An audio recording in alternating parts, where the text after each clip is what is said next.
उत्तर प्रदेश में बीजेपी से मुकाबला करने के लिए बने विपक्षी गठबंधन में सीट शेयरिंग का फाइनल फार्मूला तय नहीं है। सपा ने अपनी ओर से कांग्रेस के लिए 11 सीटें तय कर दी हैं, लेकिन उस पर कांग्रेस ने अपनी सहमति की मुहर अभी नहीं लगाई है। सपा और कांग्रेस के बीच सीट शेयरिंग को लेकर के अखिलेश यादव के साथ कांग्रेसी नेताओं के बीच बैठक होनी है, जिसके बाद फाइनल सहमति बन सकेगी। ऐसे में कांग्रेस की अब आगे की रणनीति क्या है? गठबंधन धर्म निभाने के लिए भले ही कम सीटों के लिए शर्त है कि वो सेफ सीट होनी चाहिए ताकि 2024 में जीत की गारंटी हो। सपा के साथ सीट शेयरिंग के दौरान कांग्रेस की तरफ से पहले 30 सीटों का दावा किया गया था, फिर 23 पर आकर के बात रुक गई। हर हाल में कांग्रेस चुनाव लड़ने को बेकरार है। कांग्रेस नेता अब 17 से 18 सीट पर भी मान जाने को तैयार हैं, जबकि सपा प्रमुख अखिलेश यादव ने कांग्रेस के लिए 11 सीटें तय कर दी हैं।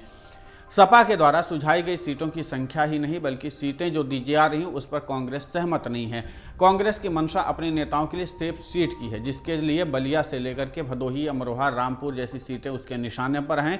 कांग्रेस ने यूपी की जिन सीटों पर चुनाव लड़ने की रणनीति बनाई उसके लिए बाकायदा सीटों पर कैंडिडेट के नाम भी तय कर रखे हैं। बलिया से कांग्रेस प्रदेश अध्यक्ष अजय राय, भदोही से राजेश मिश्रा, रामपुर से पूर्व सांसद बेगम नूर बानो, बाराबंकी से कांग्रेस के पूर्व राज्यसभा सांसद पीएल पूनिया के पुत्र तनुज पूनिया होंगे, सुल्तानपुर से पूर्व एमएलसी दीपक सिंह, सहारनपुर से पूर्व सांसद इमरान मसूद, बहराइच से पूर्व सांसद कमल किशोर कमांडो के लिए बांसगांव सीट की डिमांड है। इसके अलावा फतेहपुर सीकरी से राज बब्बर और महाराजगंज से राष्ट्रीय प्रवक्ता सुप्रिया श्रीनेत को उतारने की तैयारी हो चुकी है। सपा ने कांग्रेस सीट को देने से पहले यह भी पूछा था कि जो सीटें मांग रहे हैं उन पर लड़ाने के लिए संभावित कांग्रेस के प्रत्याशी कौन है और उसके जीत का आधार क्या है। इस आधार पर कांग्रेस ने सीट पर कुछ प्रत्याशियों के नाम इंडिया गठबंधन के साथ साझा किए थे। सपा के साथ कांग्रेस नेताओं की 4 राउंड की बैठक के बाद नतीजा कुछ नहीं निकला तो अखिलेश यादव ने 11 सीटें तय कर दी थी। कांग्रेस इस फॉर्मूले पर सहमत नहीं है, लेकिन पार्टी ने मन बनाया कि अगर गठबंधन धर्म निभाने के लिए उसे कम सीटों से भी संतोष करना पड़ेगा तो कांग्रेस इसके लिए तैयार है, लेकिन जीत वाली गारंटी होनी चाहिए। इसके अलावा कांग्रेस की तरफ से कहा गया कि उनके सीनियर लीडर जो चुनाव लड़ना चाहते हैं उन्हें एडजस्ट किया जाए। पूर्व केंद्रीय मंत्री सलमान खुर्शीद फर्रुखाबाद से टिकट चाहते हैं, वे कांग्रेस की अलायंस कमेटी के मेंबर भी हैं। सपा प्रमुख अखिलेश यादव ने वहां से नवल किशोर साक्य को टिकट दे दिया है।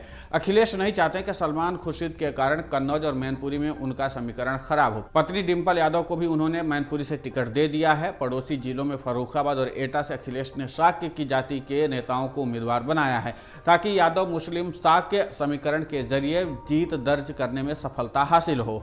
कांग्रेस हर हाल में फर्रुखाबाद सीट चाहती है। सपा नेता आजम खान के चुनाव लड़ने से अयोग्य ठहराए जाने और उनके जेल में रहने के चलते रामपुर लोकसभा सीट पर कांग्रेस अपना दावा कर रही है, जहां से 2 बार की सांसद रही बेगम नूर बानो को उतारना चाहती है। मुस्लिम समीकरण के जरिए कांग्रेस अपनी जीत को उम्मीद बनाए रखे हुए है। इसी तरह से बसपा के निकाले गए दानिश अली के लिए भी अमरोहा सीट चाहती है तो इमरान मसूद के लिए बिजनौर सीट आस लगाए हैं। इसके अलावा मुरादाबाद की सीट की भी ख्वाहिश कांग्रेस की तरफ से जताई जा रही है, जहां से किसी बड़े मुस्लिम नेता को चुनाव लड़ने की मंशा है। कांग्रेस के यूपी अध्यक्ष अजय राय इस बार वाराणसी के बदले बलिया से टिकट चाहते हैं। वे अब तक वाराणसी से ही चुनाव लड़ते हैं। पीएम नरेंद्र मोदी से लेकर के मुरली मनोहर जोशी के खिलाफ वो चुनाव लड़ते रहे पर कभी जीते नहीं हैं। उन्हें लगता है कि बलिया उनके लिए लकी हो सकता है, क्योंकि बलिया समाजवादी पार्टी का गढ़ रहा है और इस सीट पर कांग्रेस यादव मुस्लिम के साथ भूमिहार समीकरण बनाने की रणनीति के सहारे जीत का सपना संजोए रखी हुई है। यादव मुस्लिम भूमिहार समीकरण बलिया सीट पर जीत के कांग्रेस के लिए गारंटी बन सकता है, लेकिन कांग्रेस के पूर्व सांसद राजेश मिश्रा वाराणसी के बजाय भदोही से किस्मत आजमाना चाहते हैं। वे वाराणसी के रहने वाले हैं। उन्होंने यहां से 2024 में जीत दर्ज की थी। 2019 में जीत दर्ज की थी। भदोही सीट पर ब्राह्मण, मुस्लिम और यादव वोटों के समीकरण के दम पर राजेश मिश्रा को एक बार फिर से संसद पहुंचने का मौका मिल सकता है। इसकी वजह यह है कि वाराणसी सीट पर इस बार सपा चुनावी मैदान उतरने की रणनीति बनाई है। इसके अलावा कांग्रेस सुल्तानपुर में भी दीपक सिंह को लड़ा करके चुनाव मुस्लिम ठाकुर वोट की राजनीति की गारंटी के तौर पर देख रही, जिन्हें जोड़ करके जीत हासिल कर सकती। 2019 में कांग्रेस मुस्लिम और ठाकुर समीकरण के सहारे जीत दर्ज करने में कामयाब रही थी। ऐसा देखना है कि कांग्रेस की डिमांड पर क्या सपा तैयार होगी, क्योंकि मुश्किलें सपा की तरफ से भी हैं और कांग्रेस की तरफ से हैं और अभी फिलहाल सामंजस्य की स्थिति बनती हुई दिखाई नहीं दे रही है।